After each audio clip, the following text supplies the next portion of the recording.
Hey everybody, in this video I'd like to show you how to reset your oil life monitor system on your Chevrolet Silverado, Tahoe, and Suburban, or your GMC Sierra and Yukon. There are actually two ways to reset the oil life on this vehicle, and I'm going to go over both of them. The first way is to go ahead and turn the ignition on,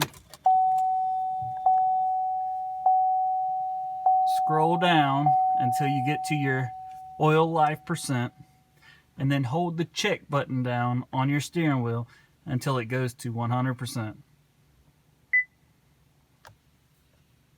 As soon as you hear the beep, let go and it'll change to 100%. Turn the ignition off.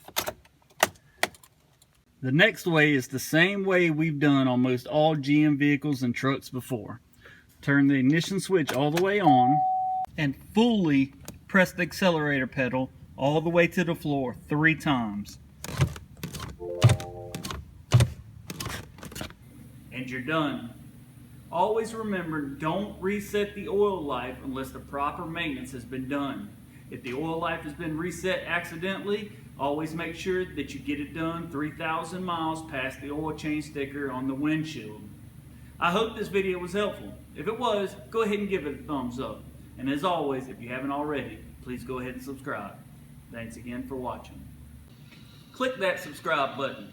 Help me help you. Go ahead and give the video a thumbs up or click one of these other videos wherever they are. Thanks again for watching.